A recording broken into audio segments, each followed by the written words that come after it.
وسهلا فيكم متابعينا متابعين بودكاست أكسجين. حلقتنا بلشت واليوم ضيفتنا لينا دنورة. أهلا وسهلا فيكي لينا. أهلا فيك.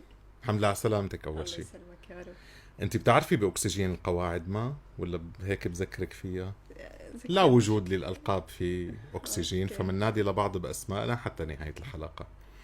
أنت جاي من مصياف، وأنا أقدر جدا أنه بهالظروف الجوية اللي معنا كتير ضابطة أنه قدرتي تجي وتمنحي المستمعين والمشاهدين فرصة ليتعرفوا علينا بغير الوجه اللي ظهرت فيه عبر السوشيال ميديا. في التوصيف الأكاديمي أنت خريجة هندسة كهربائية، صحيح. يعني بش مهندسة ما.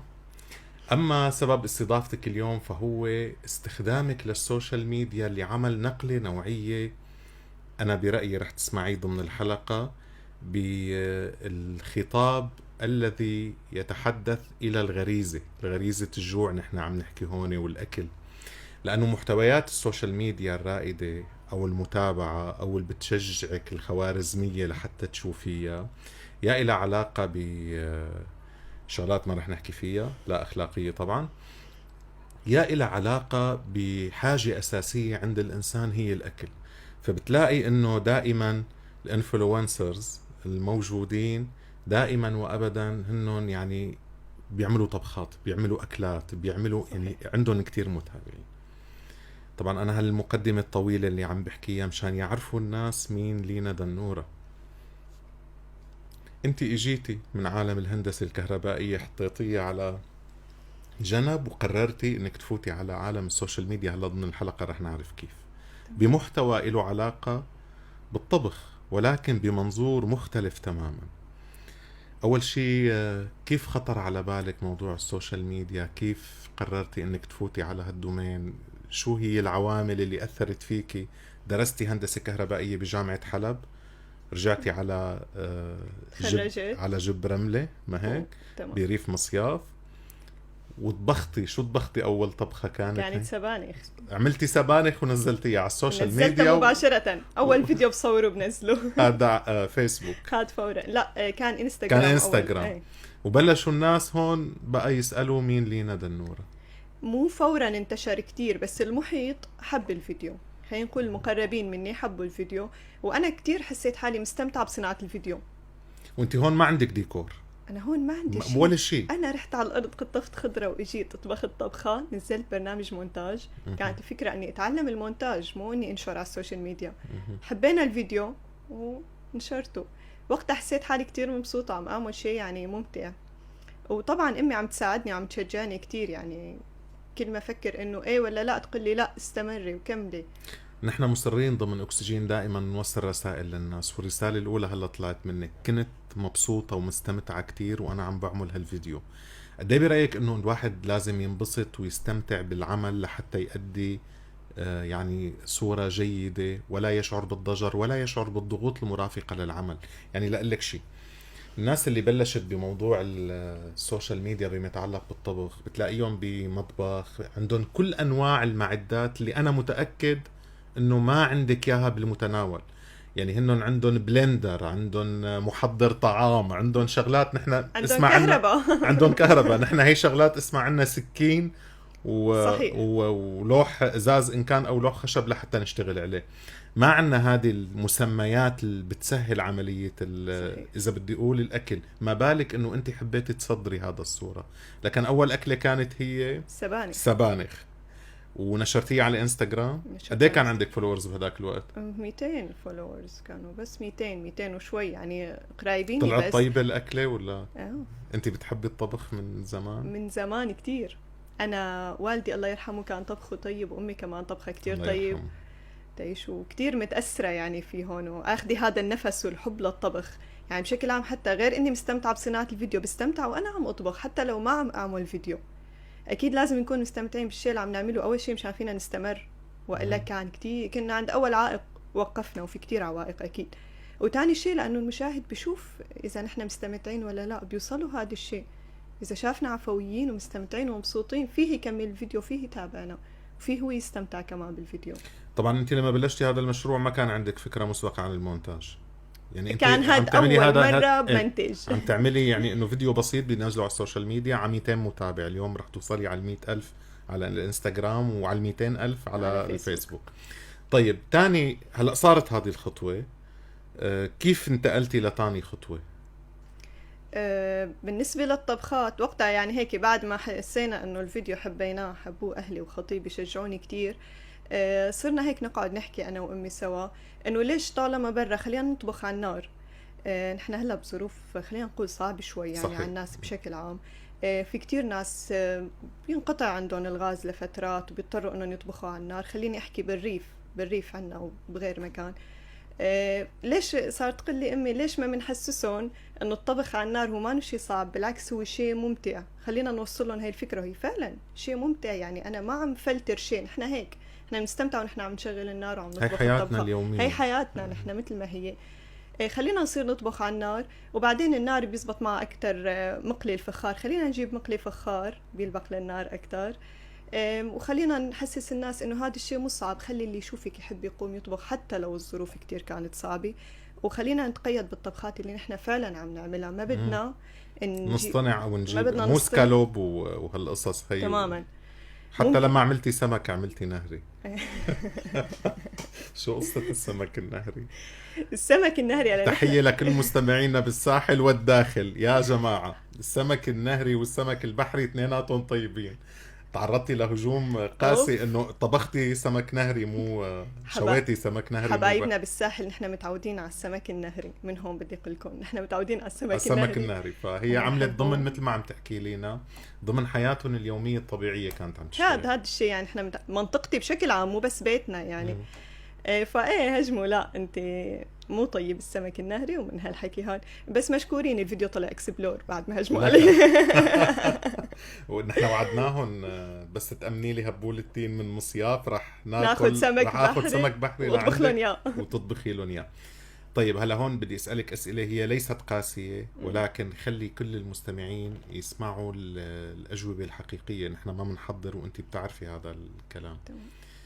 استخدامك للهجتك حتى اللي بتحكي فيها بالضيعة، ما حسيتي في مكان ما قد تتعرضي لتنمر، أو خلينا نقول فكرتي قبل، أنت ملامحك أجنبية مو ملامحك سورية وهذا شيء أكيد أنت بتعرفيه، يعني أنه تصطنعي اللهجة أو تحكي باللهجة البيضاء اللي بنسميها اللي كل الناس بتفهمها. يعني أنت أخذتي حالك مثل ما أنت وحكيتي بنفس اللهجة اللي حكيتي فيها معي وبتحكي فيها بالضيعة. ما حسيتي انه ممكن يكون هذا سبب للتنمر؟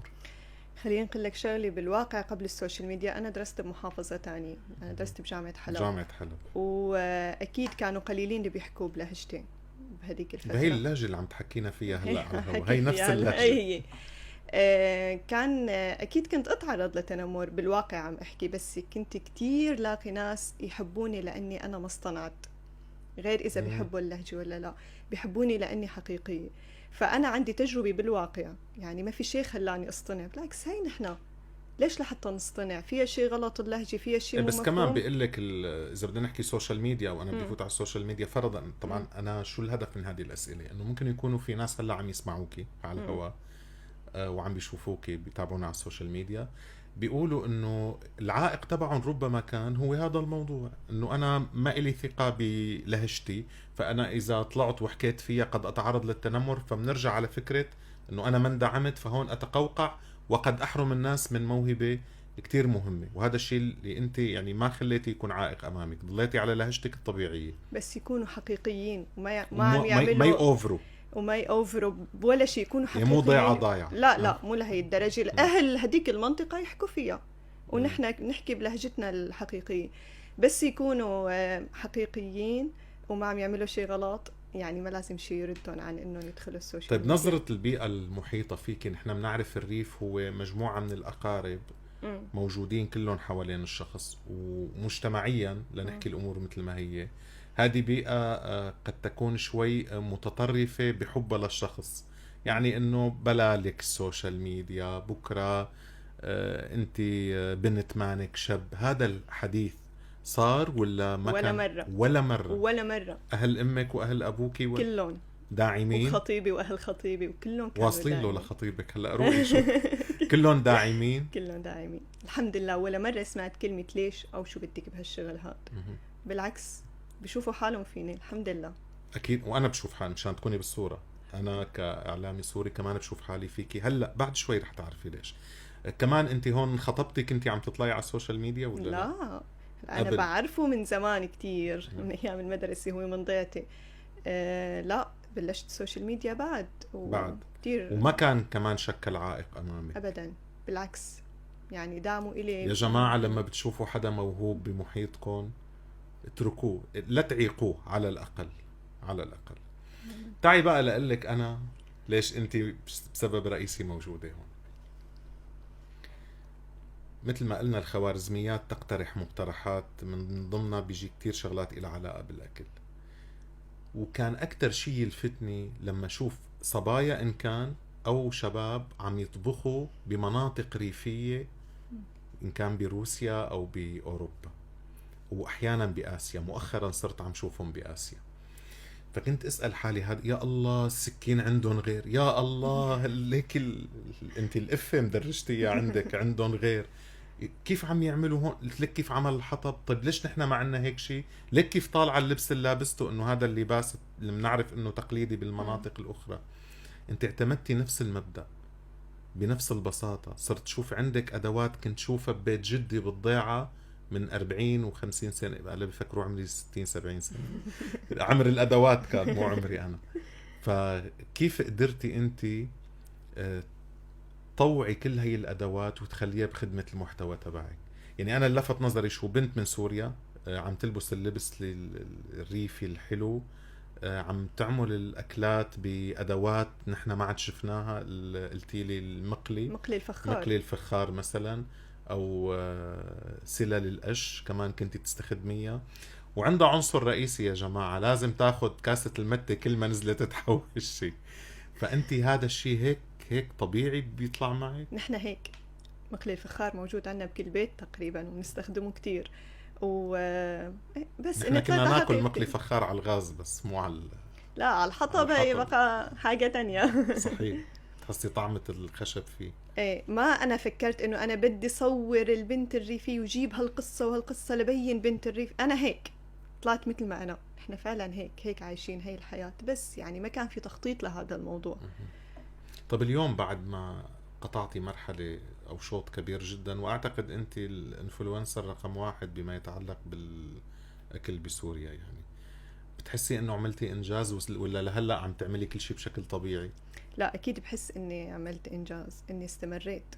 يعني ما كان الموضوع سهل، كان في كتير عوائق واستمريت رغم ذلك الحمد لله. أكتر شيء بحس حالي عملت إنجاز لما بشوف تعليقات مثل كنا نخجل نحكي بلهجتنا شجعتينا لما شفناك خصوصا باللقاءات. ولما نشوف انه شكرا لينا، يعني في حدا طبيعي لهي الدرجة عم يذكرنا، اذا مثلا خلينا نقول مغتربين عم يذكرنا بحياتنا بسوريا. شكرا إليك. نتمنى ما تتغيري. انا هون بحس عن جد بالانجاز. كلنا نتمنى ما تتغيري، ما رح اتغير. وعد صوتنا لصوت كل الناس اللي حكوك. هذا اكثر شيء، يعني لما بحس حالي مأثرة بطريقة ايجابية الحمد لله بحس بالانجاز وقتها. طيب هلا على مستوى الاهل، انه الاهل ممكن يكونوا، قلنا نحن لا يشكلون، جبتيني على القاف. قلنا انه ممكن بدنا اياهم ما يشكلوا عائق. كيف بقى اذا كانوا هنن بشكلوا دعم؟ مين بيصورك فيديوهاتك؟ امي، والدتك. تحياتنا لها طبعا، هي بالاستوديو هلا عم بتشوفك. من اول ما بلشت لهلا هي اللي بتصورني وهي اللي بتساعدني بكل شيء، وهي اللي معلمتني الطبخ اصلا بالاساس. يعني كيف خطر على بالكم موضوع التصوير، يعني انه امك تصورك؟ اقول لك شيء، كنا قاعدين بدنا نطبخ بكره، بدنا نروح نجيب سبانخ وخضره شتويه فجل وخس وهيك من الدار يعني الارض جنب اللي البيت قدام بيكون البيت. يعني إيه. فقلت لها لأمي جاي عبالي بكره صور وجرب منتج، شوف اذا المونتاج هو شيء صعب كتير ولا شيء يعني هيك فضول، مو اكتر من هيك يعني. ونسيت الموضوع. فتاني يوم بشوف امي عم تقول لاختي اليوم بدها تصور لينا وبدها تمنتج. قلت لها لا انا نسيت الموضوع. قال لا ايه هيك يعني هيك ما بعرف شو خطر لها، يعني الله هداها انه ايه لا استمري بهذا الموضوع. رحنا على الأرض. طبعا أنا ما فيني أنا أصور وأنا عم قطفي، قالت لي أنا بصورك، وإيدها أركز من إيدي بكتير لهلا ما شاء الله بالتصوير. عليها. ما شاء الله عليها. ما شاء الله عليه. ربما في يعني ظروف أخرى كان ممكن تكون حتى موهوبة على السوشيال ميديا يعني. إيه. المهم نزلنا إيه. على الأرض. صورتني وأنا عم جيب الخضرة، ورجعنا قال صوري عم نطبخ الطبخة، خلينا نصور. أنا صورك أنت عم تطبخيها. قلت لا، أي منصور. لما منتجت الفيديو حبينا أنا بهي شو بتصور. هالدعم يا ماما، شو هالدعم. بركي بينعدوا كل يعني الأمهات والأهل بشكل عام بأنه بيدعموا أولادهم بهذه الطريقة. وين شايفة حالك بعد سنة أو سنتين؟ ما كتير عم بفكر. ما ما بتفكري؟ كتير بفكر لقدام. بحاول إني كل يوم أنجز اللي علي بطريقة صحيحة. إذا كان عندي قدرة أطور بهذا الوقت، وبعدين اللي الله بيريده. الأدوات اللي عم تستخدميها مم. بالتصوير بالمونتاج شو هي؟ موبايل بس بس. مونتاج على الموبايل؟ مونتاج على الموبايل وتصوير على تصوير الموبايل. على الموبايل. مم. غريب، غريب انه نشوف في ناس مقررين يفوتوا على السوشيال ميديا، وانا يعني بحكم معرفتي فيهم ناطرين يجيبوا ال 5K المارك مدري قديش العدسة، ويجيبوا الهوليلاند او الرود المايكات لحتى يبلشوا المحتوى تبعهم. هي ما حكينا عن الإضاءة، بينما بتطلع لكم لينا بتليفونها اللي حتى مانو كتير حديث يعني. لا، اذا بدك فئة متوسطة هو. فئة متوسطة تماما، عم تعمل محتوى وصار إلى وصارت انفلونسرز وصار إلى فولورز يعني all over the world إذا بدنا نقول يعني بكل العالم. صحيح. شو بيعلقوا لك الأجانب أكثر شيء يعني أو مو الأجانب، المانو السوريين؟ ما بيعرفوا الطبخات اللي عم تطبخيها شو هي؟ لا، بس عم يتعلموا، عم يحبوا يعني. عم بيحبوا هاي الأفكار؟ وبيناقشوا يعني. نحن عنا السمك هذيك المرة كاتبين لي بالعراق السمك، نحن بنعمل سمك ما حدا بيعمله. ففي حدا رادت لا، السمك اللي بنعمله بالأردن ما حدا بيعمله. فعم يتناقشوا. عم بيصير نقاش بالأكل. بين أكثر من دولة ودولة يعني، بين شعب وشعب إذا بدك. الحمد لله. منيح معلق حدا مصري قال لك على الفسيخ، لأنه هذا. قطعا هذا ما رح فيك تاكلي. لا، علق. علق. شو قال له لك؟ والله ما بتذكر. اليوم الصبح كنت عم اقرا التعليقات. طبعا هو من ريحته الفسيخ على مسافة شي 500 600 متر ما في فيك حدا علق. تاكلي. طيب هلا المحتوى نحن اللي حكينا عنه هو محتوى له علاقة بالطبخ. أنا أخذته بالمنحى الثقافي اللي له علاقة بطبيعة الحياة عنا. وطبيعة الحياة عنا هي مميزة ومختلفة بجوز عن أي مكان تاني يعني. غير ما بدي أقول أنا غير المدن، لأنه إسا فيها البساطة والعفوية، وفيها الشيء المنطقي والحقيقي، وفيها المي اللي بتجيبيها من البير اللي تقولي ما عندكم ينابيع بالضيعة، وفيها الخضرة اللي بتزرعيها. أنت قلتي أنا كنت رايحة أنا وماما نجيب الخضرة من الأرض عمليا، نحن بنجيبه من السوق في فرق. يا ترى اللي بيتعامل مع الطبيعة ممكن هذا السبب اللي خلى أنت إصرارك تعلمتي من الشجر، تعلمتي من الفواكه، تعلمتي من الأرض؟ ممكن. هذه بيئة بتساعد الشخص على أنه أكيد. يكون مبدع. أكيد أكيد بنتأثر نحن بالبيئة الموجودين فيها، وفي يعني بتعطي راحة نفسية. هي المناظر اللي أنت بتشوفها بالطبيعة بتعطيك راحة نفسية، بتخليك تفكر، بتخليك تبدع، بتخليك تشتغل، غير لما بتكون عايش بالمدينة. هذا الشيء أكيد. أكيد. يعني الهندسة نسيتيها بشكل لا، كامل؟ أكيد ما نسيتها. بدي أوضح هذا الموضوع. الهندسة لسه أنا ما فت يعني بسوق العمل، بس إن شاء الله. وبدي أقول لكل حدا حابب يبلش سوشيال ميديا، دراستك عم تسبقيني على الأولوية. الأسئلة. دراسة أهم. أكيد الشهادة الجامعية أهم من السوشيال ميديا. ضروري وجودها. ضروري وجودها. ولو ما اشتغلت فيها لو ما اشتغلت فيها. تمام. أوكي. الدراسة الجامعية هي اللي بتصقل الشخصية أصلا، هي اللي بتخليك تعرف شو بدك تعمل بعدها. بس اجتزت هاي المرحلة ونجحت فيها، بصير أنت عندك ثقة بحالك. أول شيء إنه شو ما دخلت أنا قادر إنجح، لأنه الدراسة الجامعية ما شيء سهل. ومن خلال تعاملك مع كتير ناس أنت بتتغير نظرتك للحياة بشكل عام، غير إنه إذا حبينا نشتغل فيها. هذا كمان وهذا شيء احتمال تاني. موجود عندك طبعا. إن شاء الله. والطبخ بهالحالة شو بده رح يصير؟ يضل موجود، رح يضل كثقافة فلكلورية، رح يضل مثل ما هو إن شاء تحافظي عليه الله. بنفس الطريقة. وين ما رحت رح يضل مثل ما هو. إذا رح الله نذكرك بهالحكي بعدين. ذكروني بهذا الحكي. الناس اللي عم تشوفك أو عم تسمعك هلأ وحابة تبلش مشروع، شو بتحبي تقولي لها عن تجربتك أنت؟ تبلش سوشيال ميديا مثلا. لا على فكرة شوفي، النجاح لا يتجزأ. حتى المشروع ما شرط يكون سوشيال ميديا، ما هي العوائق موجودة في أي مشروع. متى ما طرحتي كلمة مشروع وما متوفرة البنية المادية الأساسية له، رح يكون هو في ريسك كتير كتير عالي. فلهدول الناس أنا بدي لينا دنورة اللي حققت نجاح بمجتمع السوشيال ميديا اللي هو ما مجتمعه، باختصاص اللي هو ما اختصاصه، بإبداع اللي هو مو مجاله. بدي إياها تقول لنفس الناس. بدي شوفي يا لينا، انت لازم قصتك انت تكون ملهمة لكتير عالم عم بتتابعي، لازم تكون هيك. بس بنفس الوقت اللي بدها تكون ملهمة بده يكون في أدوات انت عاطيتيها إلهم. اللي عم يسمعك واللي عم بيشوفك شو بتحبي تقولي له في حال قرر يبلش مشروع؟ انت كان حظك حلو انه في دعم من اهلك، في كتار صدقيني هذا الدعم كتير بينقصه.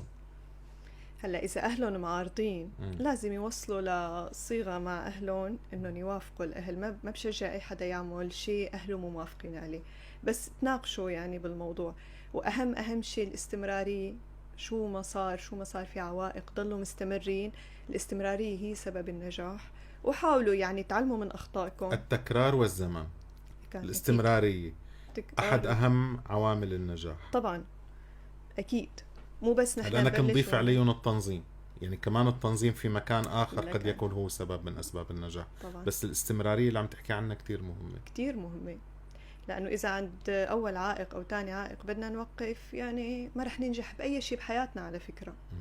كل شيء بدنا ندخل فيه هو شيء صعب، بدنا نستمر وبدنا نتذكر إنه في غيرنا نجحوا. يعني معقول هنا عندهم قدرات أكتر منا؟ لا، أكيد كل إنسان مهم يدخل الشيء اللي بيحبه، يشتغل بالشيء اللي هو مستمتع فيه بشغف.